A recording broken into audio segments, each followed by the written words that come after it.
All right, welcome, my dear viewers, for today's another export of the environmental dialogue here at UCTV.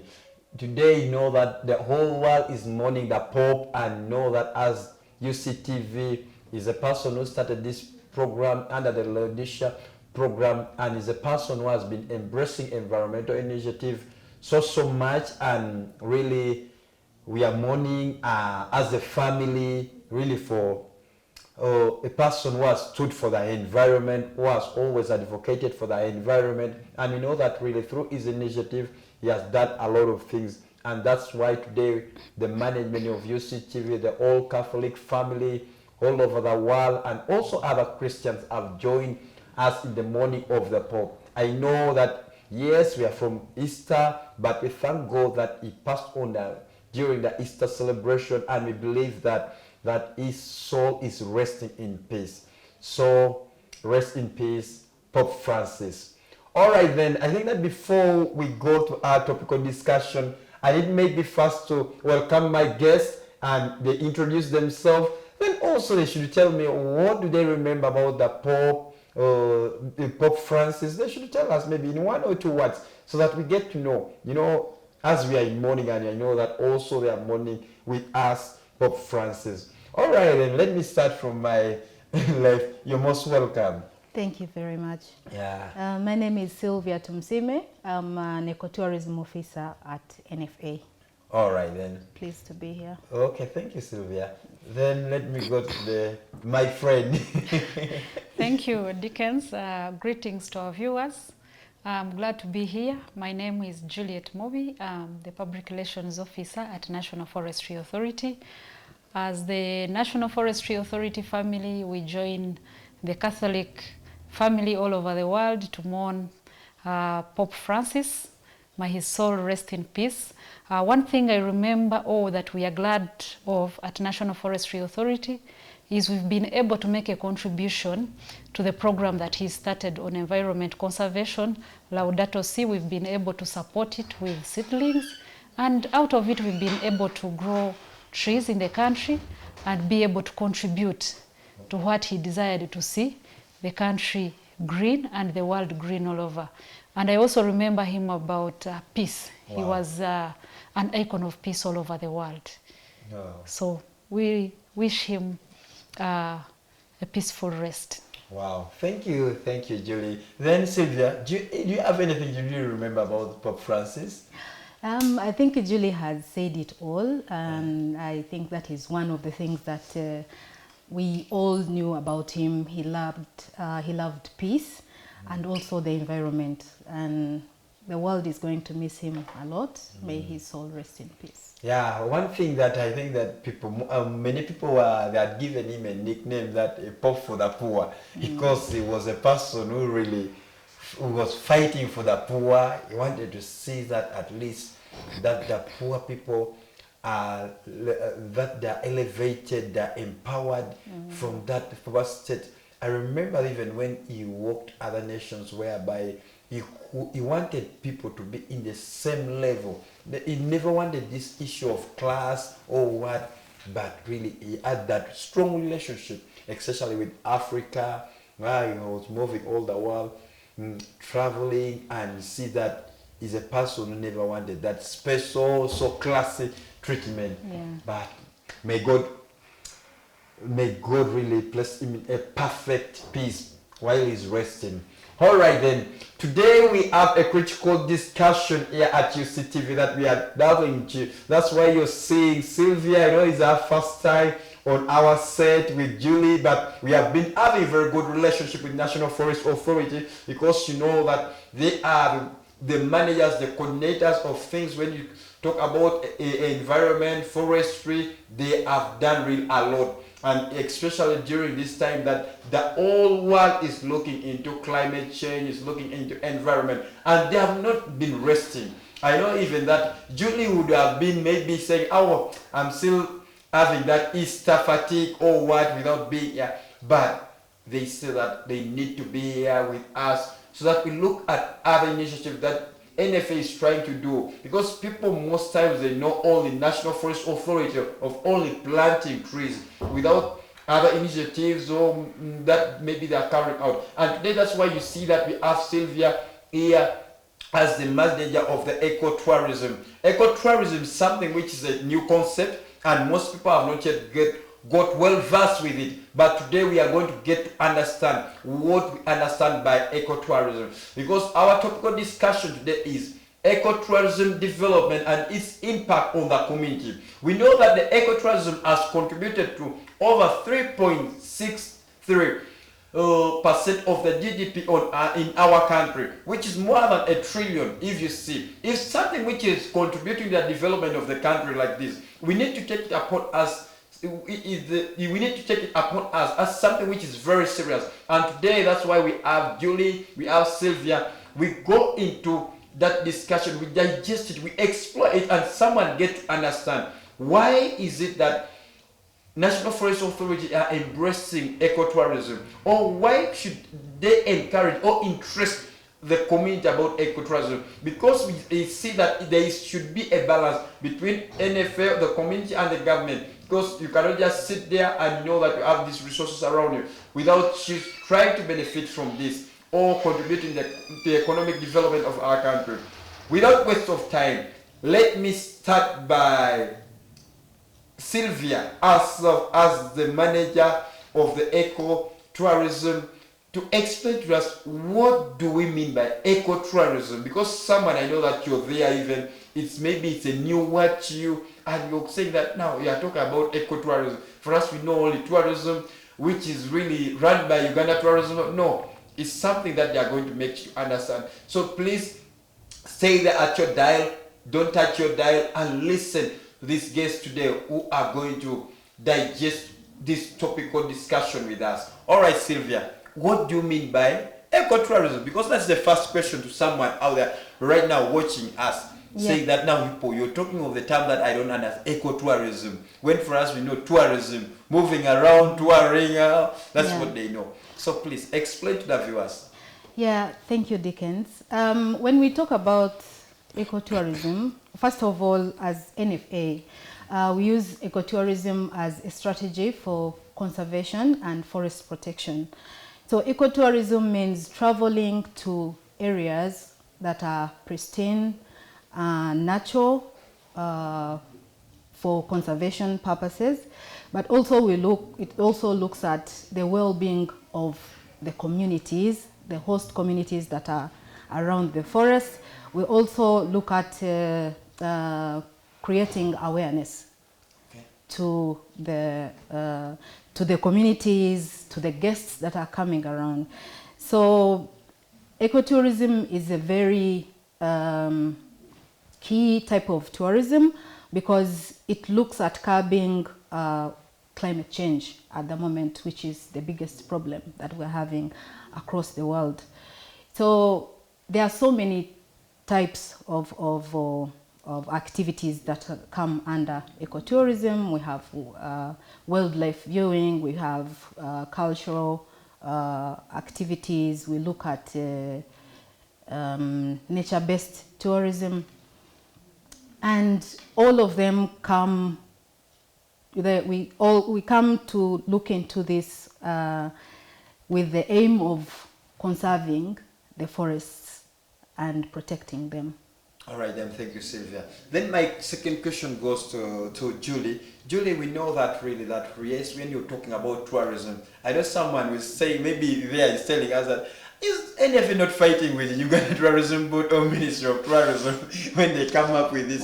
So they see that maybe it's a mixture of things that someone might think that, why is it as NFA going into again tourism when we have already Uganda Tourism Board, or with their campaign Explore Uganda, we have also Ministry of Tourism also there in place. So it's a mixture of things. So Julie, how can you really, that as under your docket of public relation, you know that it's a bridge between community and NFA office, how will really people understand this concept that you are carrying out?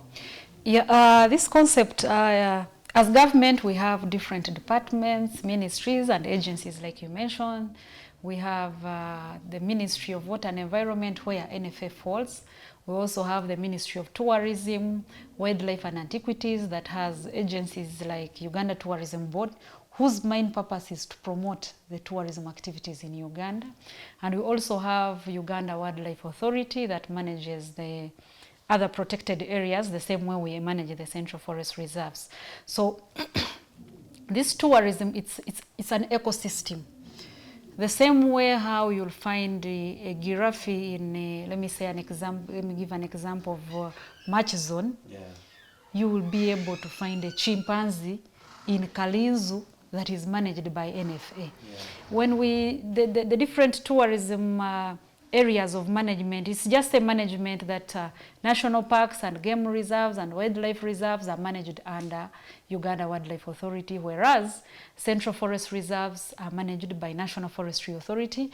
But in some cases we have similar tourism activities. In other cases, we have different tourism activities. And at National Forestry Authority, we have identified specific Central Forest Reserves that are gifted with tourism activities. I think we have a circuit of 10, about 10 across the country. And these ones are, the tourism activities have been identified, have been documented, and now we are promoting them across the country and the world. And we are working together with, by the way, there are some areas where we manage together with Uganda Wildlife Authority. Okay. For example, Budongo and March Zone. We call them areas of dual management. Yeah. So these protected areas are overlapping. So we manage them together. There are also other areas that we have joint management with Uganda Wildlife Authority. And when we identify these forest reserves with potential, we coordinate with Uganda Tourism Board, we coordinate with the Ministry of Tourism and Wildlife and Antiquities, because for them they have the mandate to promote the tourism activities. We work closely with them. But at National Forestry Authority, we are doing this not only to get revenues from the tourism activities, but also as a way of engaging communities that are adjacent to the forest reserves to be able to participate in these activities and earn an income that is not destructive to the forest. Okay. For example, there is the zip lining in Mavira Central Forest Reserve. You could have heard about it. This is an activity that we only supervise. It is an activity that we supported a community group. It's called Collaborative Forestry Management Groups. So we supported them to identify the funder. We wrote proposals together with them. The funder was able to give them support to establish the zip lining. So they there as a community group, they are able to earn out of that activity. And they also support us in protection. In the area where they are operating from, nobody will come and cut a tree because they know that is also their source of income. So it's also a way of attracting the community members so that we can mutually benefit from the forest reserves. And we are also educating them how they can benefit from these forest reserves without destroying them. When we establish ecotourism sites in an area, one, it's an employment opportunity for the young people and other community members. Then it also brings market for the local products. Yeah. I don't think somebody in a tour operator deep in Chikube, Bugoma, would come to buy a bunch of matoke in Kampala. He or she will have to buy a bunch of matoke within the neighboring areas for them to be able to serve the tourists. Then it's also a way of encouraging. There are some sites that we've left out for the communities to do, and also encourage them to also have products that are consumed by the tourists when they visit. The arts and crafts. These people, there are some collaborative forestry management groups that we've supported to do beekeeping, apiary in the forest reserve, and their honey is consumed by the tour operators that are doing tourism in the forest reserves and the tourists that come and visit. Not only the tourists, even me when I go to Bugoma or Kalinzu, I come back with something. that have bought from the local communities. So with this concept, we are able to give them market for their products and also engage them. And it gives them a sense of ownership and benefit from the forest reserves. You know, something different between us and the Uganda Wildlife Authority is when they benefit sharing. For them, they give cash to the local authorities. But for Uganda, because someone is here, I even listening and say, you mean Uganda Wildlife Authority, they give money? Yeah, there's a policy of benefit sharing where they operating from, they are able to share a percentage of their benefits with the community adjacent. People should not go and knock on Uganda Wildlife Authority offices. No, it's an arrangement that is with the district leadership and the authority. But for us, we also, there are direct and indirect benefits that the people get from the forest reserves. I normally give an example of for protected areas under Uganda Wildlife Authority, it is no touch, you just see for the community members. But for us, you touch. You are allowed to go to the forest reserve and pick firewood. It's a regulated activity. We organize community members, we agree on a specific date when they go to the forest to pick firewood for domestic use free of charge. That is one benefit. The community members are allowed even to set up ecotourism sites in some forest reserves and manage it and get the income they are supposed to get. In some forest reserves, communities are allowed even to grow trees for commercial purposes. In other forests, depending on the forest management plan of that forest reserve, people have free access for herbal medicine, to collect medicines. People have free access to do income-generating activities that are not destructive to the forest, like mushroom growing, like beehive keeping. So all those are a way of interesting the communities adjacent to the forest to engage, not only to earn from the forest, but also to participate in the protection of the forest. All right, Julie. Thank you for that information. There is something which I got from your point, and I'm relating it to, there was a project that was carried out by Network for Active Citizens about the ecotourism, because there was a project that that was called SDG Village, which is Sustainable Development Goal Village. It's a project that they are carrying out around Mpigi, Panga Forest. And I was one of the participants in that project, who participated in that project. And when we were moving and doing our data collection, we found out that when you go like to Mpambire, near Mpanga Forest, you find that there are young people who are doing a lot of crops, they are doing a lot of things. But due to our intervene networking with them, and they were saying that yes, we are doing this, but because we were concerned when we came, you find that when visitors come, they first run and disappear, and they hide themselves. Then someone told us that when you want to talk with those people and understand their issues, their challenges, you need to build you need not to go when you're too smart or putting on court or anything.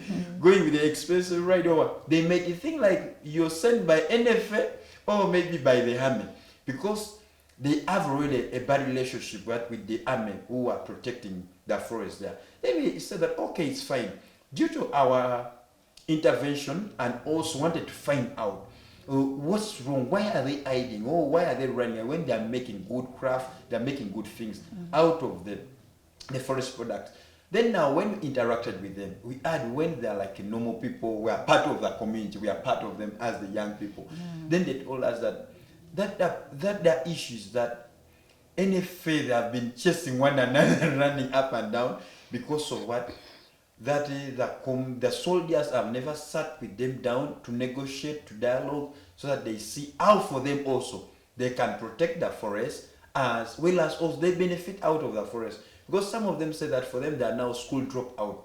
They are no longer going to school, but they find that when they make their products, they sell on the roadside there to other people. They get school fees and other things to support with their family. So now with that intervention, with now Slyvia's docket, that now ecotourism, because we are seeing promoting the ecotourism, making sure that the community benefit, as Julie said, that is something that the community should embrace first of all, because it's something that benefit them directly and also contribute to our revenue. Like URA will also have a place there to contribute, as well as also NFA. I think that there is what's called self-volunteering, as someone will be like a steward of the forest, protecting the forest and also helping in planning. So now with all this which is happening, like for instance in Panga Forest in Pambri, how can now your docket help such group of young people who are using the forest product like of Mpanga Forest and making with this craft? And also when you know that the mandate of NFA is to protect these natures, and we have people who already, they're ignorant, they don't know about that there is this program which NFA is carrying out, and also NFA has a goodwill of working with them and empowering them so that they can get markets for their product, as Julia said. So how can your office help such young people in Pambide Forest? Yeah, I think for any, let's say an authority or any organization or a company would really like to work with organized groups. Yes. So what I encourage the young people out there is get organized, prepare yourselves for the opportunity, because you never know when the opportunity will come. So the best thing is I encourage the youths, the women that are around or within the communities to join these collaborative forest management groups, because so many have benefited. For example, like in Kalinzu, we have, it is one of our biggest revenue generating forest reserve, because we have one of the best attractions, which is sought after by every tourist that comes to Uganda. That is chimpanzee tracking, which happens in Budongo, in Bugoma, and Kalinzu. So I will talk about Kalinzu. We have a group of community guides, the guides that came together, and they are working. They are making money, taking tourists around. We always have trainings. We train them on customer care, human-wildlife conflict, on all those activities. So they are earning. Then we also have those that, because some tourists come and maybe cannot, they need help. Like, so we have porters, those who move with the tourists to carry the bags and all that. That is another group of porters, which is around Kalinzu. So, like I said, we need these people to organize themselves. Organize yourselves. Come to NFA and say, we are a group of so many youths, and we would like to do ABCD, and we will surely help. So then, apart from that, we also have, like one of our policies at NFA, we also give concessions. We offer concessions to different people, but especially the private sector that come in, and we give them a piece of land where they build lodges. So within their agreement, we are always telling them at least 30% of your staff should come from the community. Yes, because when the community, which is part of that is the benefit to them. Yes, So we believe that a community that is happy, a community that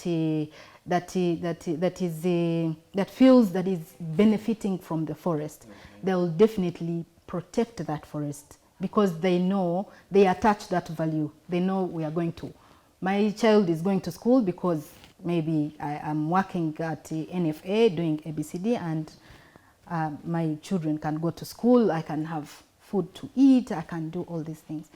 So we really need to have these people come together and reach out to NFA, and we can surely help. Now, for example, the team, the people that you are talking about, I think sometimes, of course, there's that negativity within the community where they say mindset. the mindset. We really need to work on the mindset of our people. It is not always that NFA is fighting so and so. When you see them run away, when they are bad people, they are negative. No, it is not like that. We really need to work together. We have to work together because we know what is happening right now. We are seeing how the floods are all over. Actually, there's a storm that came, I think, was it around last March this year, that put down so many trees in Impanga, a very big area. And of course, we are trying to, we have a team of researchers that are going to look into that and find out what is happening, what is causing all this. So we really want to work with these young people. Because if they don't work, if they don't see the benefit that they are getting from the forest, they will always go for these illegal activities. That's why they were running away, because they know they got them illegally. Yes. But if you are a team and you're like, for us, we make these things, those beautiful chairs that they have, they make, how do you call those things for pounding? The mortars and all that. If they came together, and we know this is a team of people that are working in around Mpambire, or they can always benefit from ecotourism. Because like in Impanga, there is a concession that they have not yet started working, but there is a concession. They are constructing a lodge. And another benefit that we always encourage the private sector to work with the communities. Like if they have those art and crafts, they can always have a day that they come at the lodge and sell. So there are many benefits, but the problem is the mindset. That is very negative out there, which is very unfortunate. But if you reach out in the right way, you will always benefit.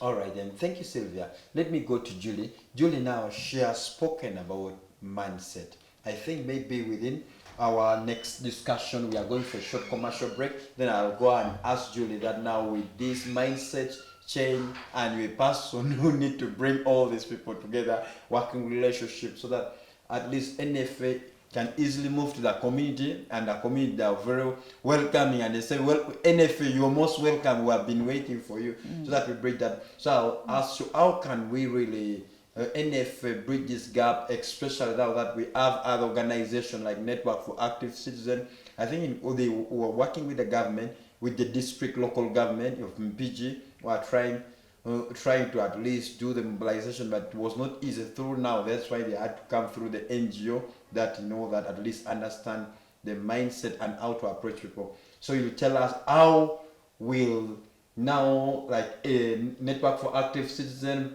the CBOs around and the local government, how can we work together?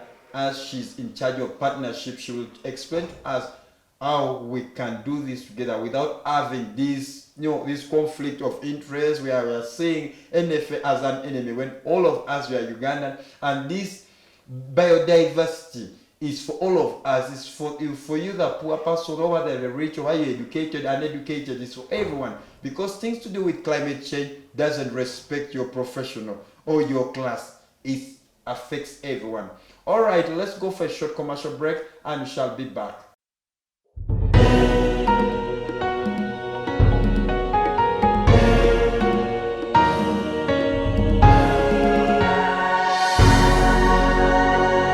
UCTV, good news for all.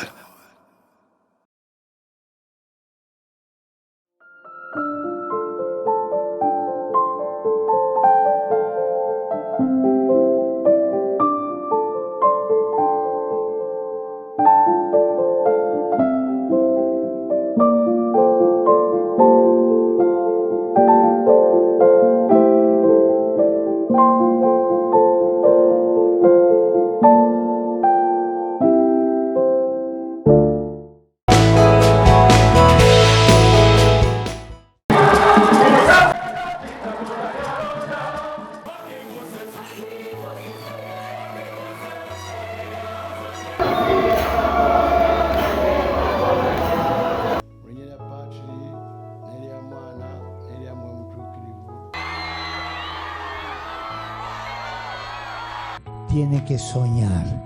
Hello and welcome to UCTV. Welcome to Connect with Mary. You're the Alpha and the Omega. The Catholic television. I'm Sunday Gloria Watch with UCTV News. We need people to pay for content. Bernardo Silva, Matheus Nunes, and Haaland! Swings it across to Christie.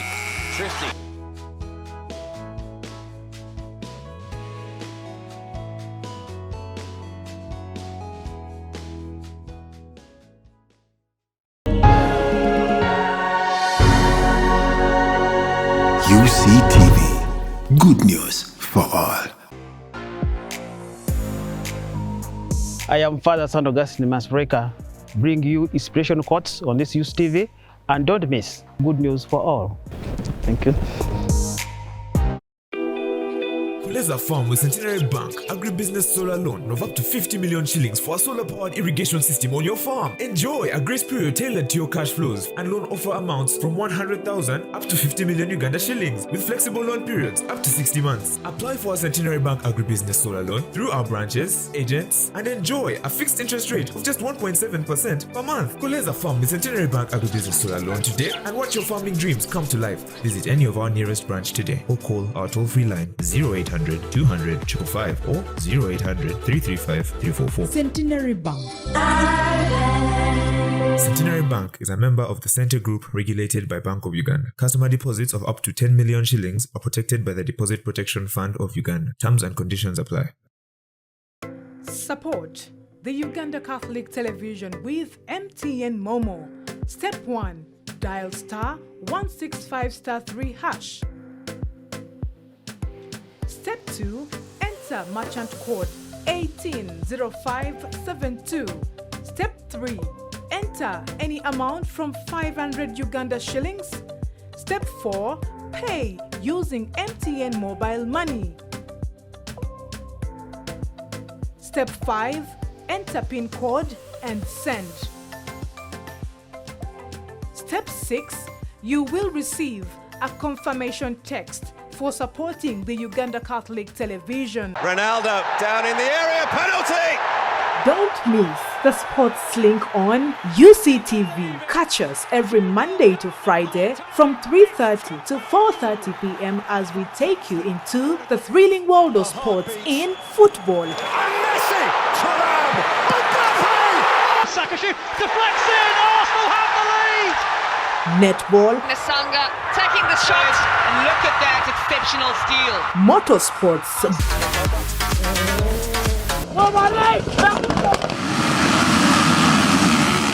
boxing, swimming, and much more. UCTV Sports Link with Samgenza Mustafa. Only on UCTV. Good news for all.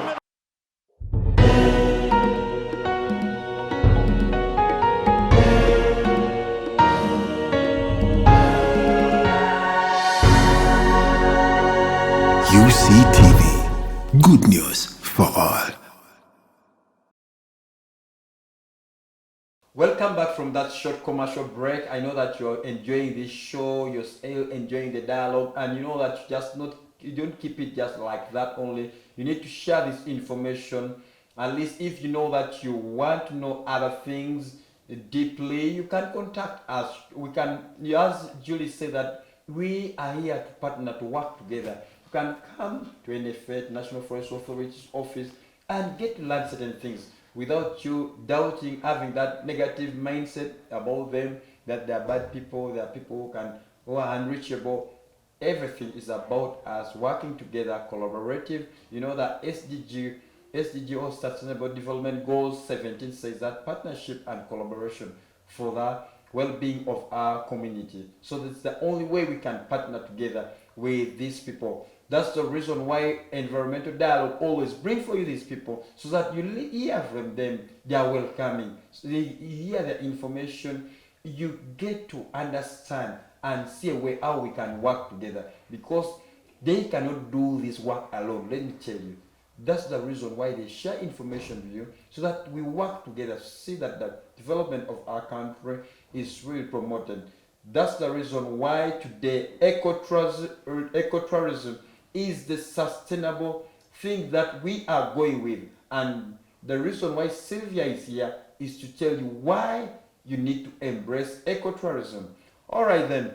When we are going for that short commercial break, I was bring in Julie to explain to us like how can now organizations, the CBOs, the youth groups who are already doing something maybe in the community also now come in contact with NFA so that they know that like at least the NFA agenda or initiative is promoted. Because I know that sometimes you are constrained by the budget that you cannot do everything. That's the reason why now you're saying that we need to embrace this partnership. So there is someone maybe down there in the community, or maybe is trying to drive certain things and is asking, how can I tap into this information or maybe into this project now that NFA is coming up with, like ecotourism? Because I know that there are very many people maybe who have been doing it illegally, or if they have been doing it in an ignorant way, they don't know that also there is this docket in NFA. So how can someone tap into this opportunity? Thank you, Dickens. On that note, by the way, I thank Uganda Catholic TV. This is one of the ways how we reach out to our people. Wow. We have embraced the use of mass media, where we engage the media that is responsible and thinks about the audiences they serve, to collaborate with us, to be able to take our messages to the people. We've done this through TVs, through newspapers and radios. We normally sometimes go down to the people in their local radio stations using their local languages to be able to educate them about this. But as my colleague said, that there is need for change of mindset. Yeah. I remember, I think it's like a month back, when everybody around here, unless people like you who are working under ACs, but everybody was crying of the heat. Yeah. Everybody felt it, that the heat was too much. And when it rained the first day, we also felt the anger of the rain. Yeah. So on top of our voices as individuals or people working in these organizations, the environment or the climate is also speaking louder. Yeah. So I think it is time for us to understand the language that the environment is speaking, but also try to understand or pick out the message from the people that are speaking to us from the environment sector.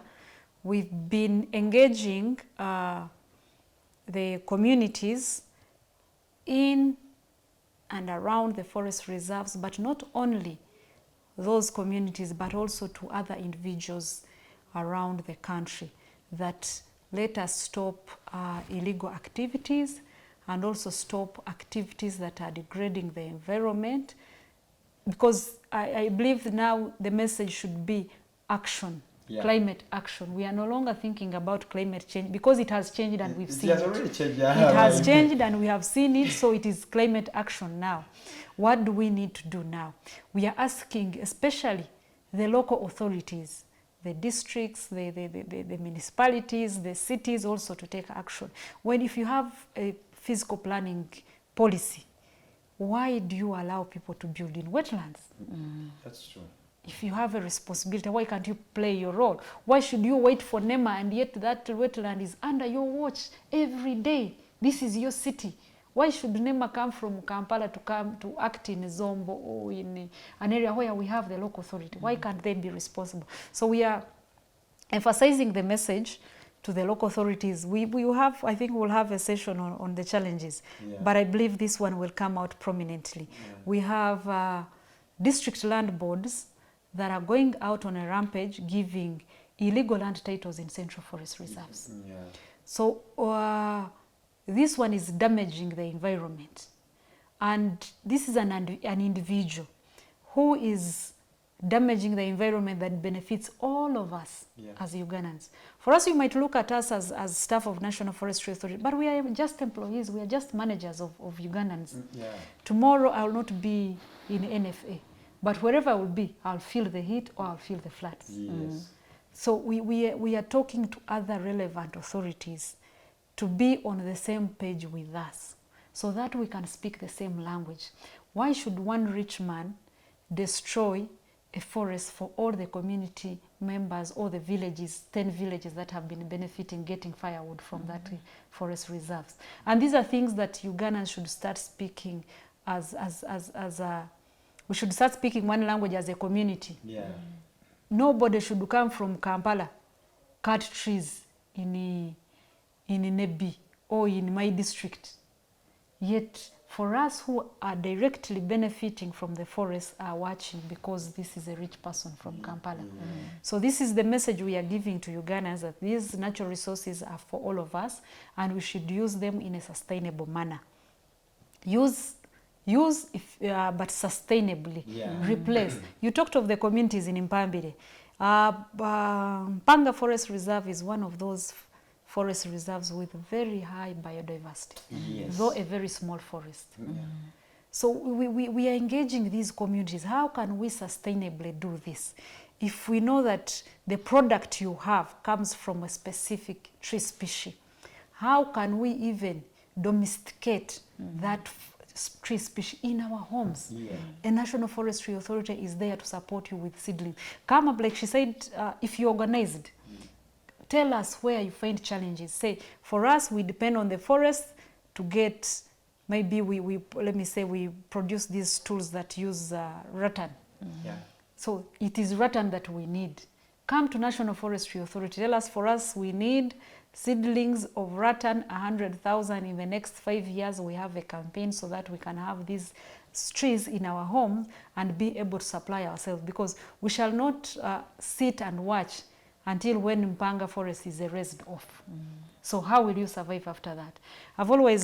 People have always asked a question that you tell people not to use charcoal or to stop using charcoal and firewood. What will they use? Do they have an alternative? And I also ask them, have you ever thought of a day when we cut the last tree standing? What will we do? Why can't we think of those alternatives now before we reach to that level where we will not have even time to think of the alternatives? So we are taking this message to the people. We are meeting people in the districts. We are having district barazas, but we are also engaging our key partners who are the communities neighboring the Central Forest Reserves. We are organizing them into groups. They register as CBOs at the district level, and then we sit down with them, identify their needs, and see our potential, how we can be able to help them get out of poverty, get out of dependency on natural forests, so that they are able to sustain, look after the natural forest, but also have other income generating activities. Or even when it is not about the income generating, can't you survive somewhere else and leave the forest standing, because it's protecting us. If we do not protect it, then we are doomed.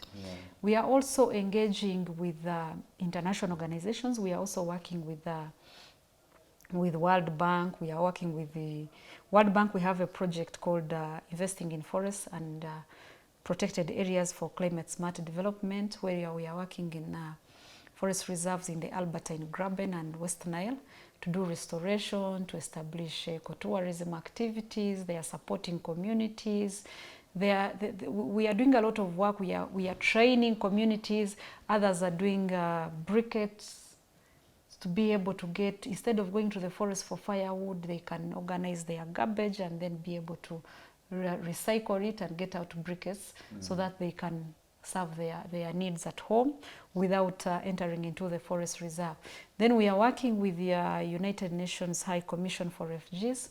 We have a project where we are supporting communities and refugee host communities, but also the refugee communities themselves, to establish woodlots, reduce dependency on the natural forests that are neighboring them. And also we are also training them in other income generating activities to reduce dependency, but also restoring what was degraded by the coming of these refugees in the communities. We do not stop on that. We are also working with CBOs and NGOs and civil society organizations across the country. Like we said, we were glad to have participated in the POPs, the program of tree planting. We are also working with youth groups. We are supporting them with seedlings. Where we are not able to reach, they can reach. So we give them seedlings, we give them word, we participate in their activities to raise awareness about the need. And I'm happy to report, I think there is increase of forest cover. From 2021, we had 12.1% of the total land cover in the country. Wow, that's good. Yeah, in the 2023, we have 12.7%. It may look small, but it's big. In forest cover, it's really big. So 1%, actually, even if it was 1% of the total land cover in this country, it's a great improvement. And we are also, as National Forestry Authority, we want to reduce pressure on the natural forests. So we are growing fast-growing tree species. If you want firewood, you don't have to go to Mavira and cut Prunus africana or mahogany or albizia. You cut your eucalyptus and make charcoal. Cut your bamboo and make charcoal. So we are also engaged in establishment of plantations to be able to reduce pressure, because the need is there. People every day they are constructing. People every day they are eating. Every time you have food on your table, just know a tree has been cut somewhere. Because the statistics show us 98% of Ugandan households depend on fuel wood energy. So every time you get a fork and put food in your mouth, know there's a tree has been cut somewhere. So we are providing those as part of the alternatives, so that we can reduce pressure on these remaining natural forests in the country. But we are continuing to carry on the message to the people that this country is ours. But whatever we are doing, let us remember that we have a responsibility to protect and conserve the natural resources, so that even our own children and grandchildren can also depend on them for their livelihoods. All right, thank you, Julie, for that. I know that someone was really very attentive listening to that. So you have got that's an opportunity for you wherever you're there, that you need to tap into those, those rich information. So I don't expect you just to sit and listen, but to take action. As she has said, that climate change is not longer climate change, it's climate action. We need to take action.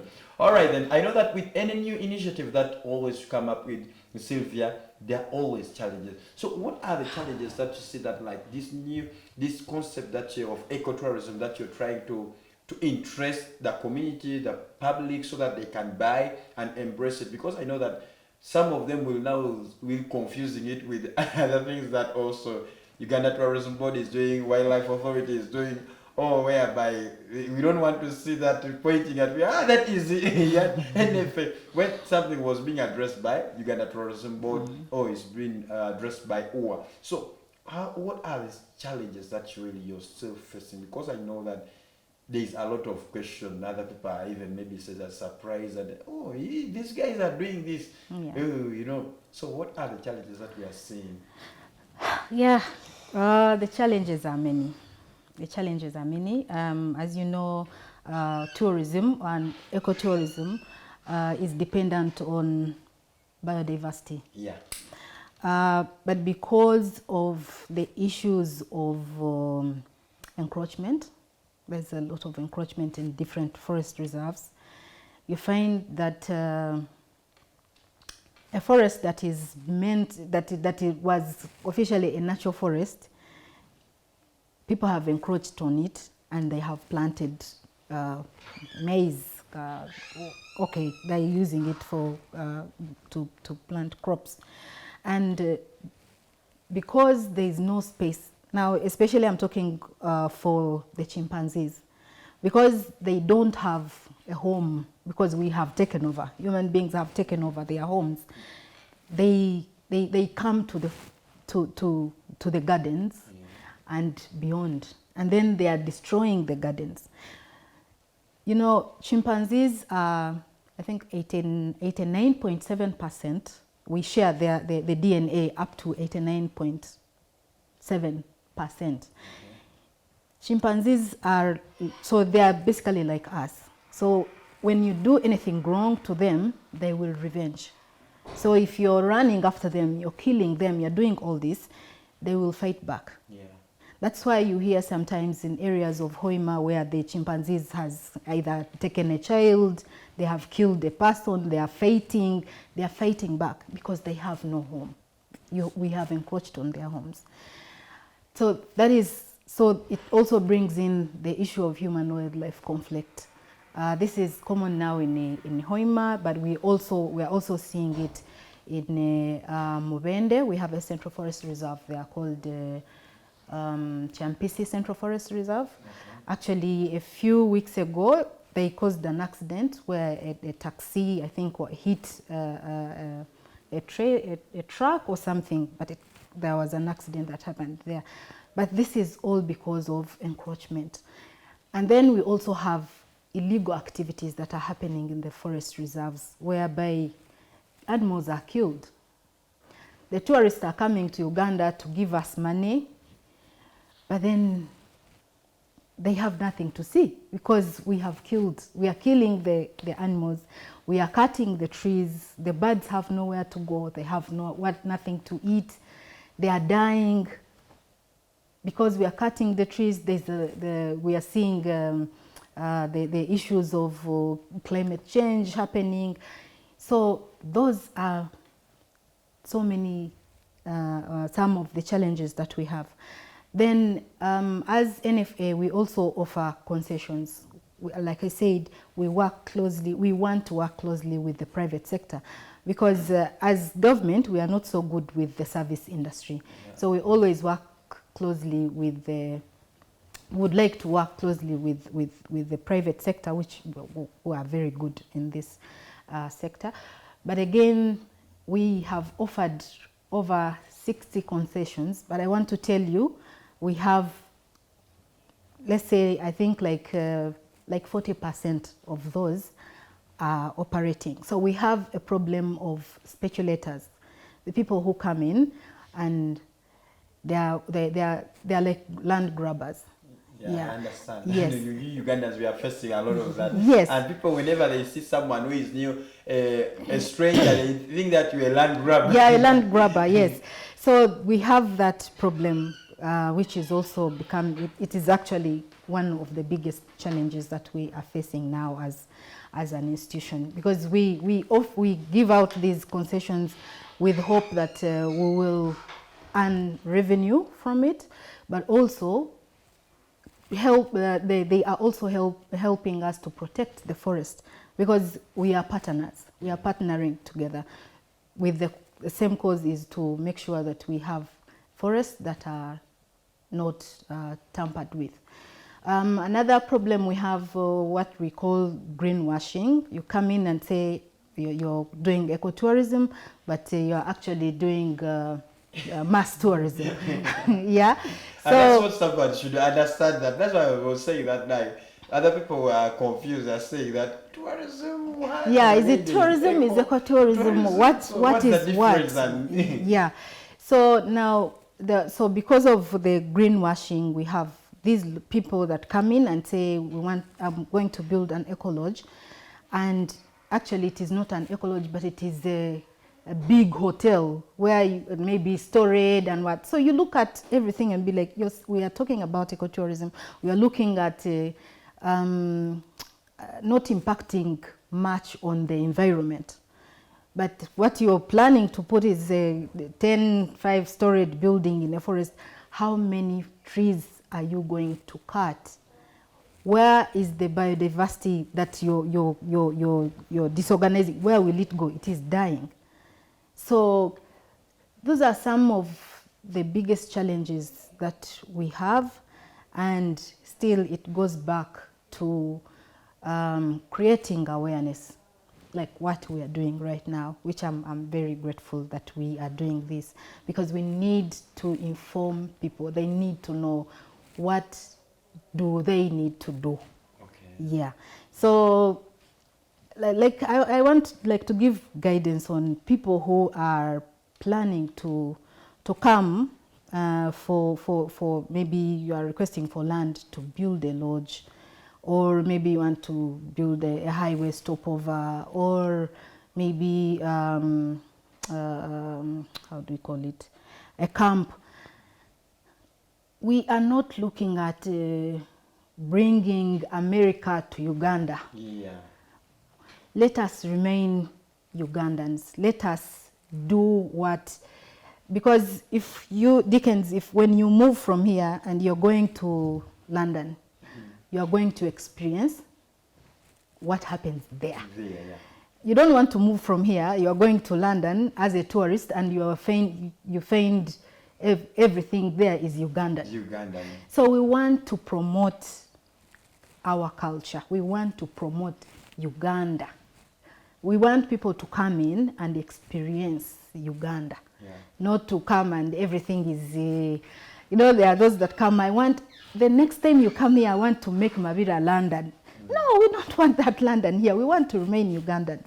So we need to move out. Before you come to request for a concession, before you come to come and say, I want to build a lodge, first move around, look at what is happening, research about this activity. How do people go about it? Yeah, so those are the challenges that I talked about, and we are open to people. Let me go to Julie. In 2 minutes, Julie, what are the possible solutions that you see as a public relation officer who really, that you're not supposed to bridge all this gap with the people, they get to understand the ecotourism part of it, that NFS, right? So what are the possible solutions that maybe we can table, you can interest other people? Is it policy issues, or is it the issue with funding, or what? So please tell us just in 2 minutes. Thank you. Maybe what we need to do for ourselves is continued or consistent engagement with the Ugandans. For example, I normally see people, Uganda, there's nothing good in Uganda. Whoever gets money runs to Dubai. It's because we've not explored this country. You're very right. Yesterday I was still telling someone, I think I took someone to some green space. He has a person who has not yet moved. And he said, is this also place in Uganda? I've never expressed this. Yes, I think we need to consistently engage our community members to visit these places. There's no way how people can spend lots of money from America, from Europe, to come and go to Murchison, to come and go to Bugoma, and yet for me, who was born maybe in Chibuli here, I've never even gone to Karuma. So I think we need to extensively engage our communities, and we've done this, but sometimes people don't know, or sometimes they are not aware. We've gone ahead even to reduce rates so much so that to encourage the Ugandan community to visit these national parks, to visit these forest reserves, to visit these natural areas, natural resources where you can go and see, hey, even this one is part of Uganda. You apart from the dusty Kampala, just go somewhere for a weekend, you'll come back refreshed. So that's the message we have. We are consistently engaging people to visit these areas and be the promoters. Why should somebody, for example, go on social media and only talk about the bad Uganda? So this is also a change of mindset that we need, because this is our Uganda. Even when people get second citizenships, but they remain Ugandan somehow. So I think we should first love our country and be proud of what we have, and then promote it to the world and earn revenue that we may not be able to earn in other things. We don't feed these wild animals. We don't even protect them with lots of guns. And people just come and see and leave them the way they are. Or they just come and walk on our soil doing a natural walk and leave it the way it is. So I think for us it's a change of mind and focus, and be able to promote ecotourism in Uganda. All right then, Julie. Thank you for that. Let me just give you parting shot. 1 minute. I give Sylvia for 1 minute. Then now can close the show. Thank you. In my parting shot, I want to thank the Catholic TV, Uganda Catholic TV, for this opportunity, and I want to remind all Ugandans that the environment can live. This world can live without us, but we cannot live without the environment. Let us be mindful of our actions. Whatever action you take now impacts on the generation living now and the generation to come. Let us protect the environment so that it protects us and be able to contribute to the Uganda that we all want. It cannot only be done by government, it cannot only be done by the different institutions, it can only be done with collective effort of all of us. Okay. All right, thank you, Julie. Let me go to Sylvia. Sylvia, your parting shots to the viewers. I would also like to thank Catholic TV for the good work you're doing. Thank you for giving us the opportunity to talk to the masses. And I would like to invite people to come and see our country. Yeah. Come and see what we have. We have a lot to offer. As NFA itself, the two operators out there, come and see your country, bring people, because in that way you are contributing to conservation. It's not that money is going to elsewhere, but it is, we are contributing to conservation. So thank you so much. All right then, that was from Sylvia, Julie, and thank you for coming, for sharing this knowledge with our community. Remain UCTV Environmental Dialogue. You have heard, you have listened. I know that you have noted some other points down, and even their offices are open every Monday to Friday. You can walk in there. You have heard what Julie has told you, that please come and work with her. Because even though she works for the government, but she still remains a Ugandan. She can never change or what. Because at the end of the day, after her retirement, she will go back to her village to preserve the ecosystem or the biodiversity around that. That's the reason why Sylvia is calling the tourist companies, those who are into, that you're interested in ecotourism. Please come and find out, come and learn more. If there are other ideas that you think that you can also contribute, you're most welcome. They have not said that there's a no-go zone area. They are still welcoming. And bring something so that they can add on. So I remain DK Sochero, the host for the Environmental Dialogue here at UCTV. See you next week. Bye-bye. Thank you.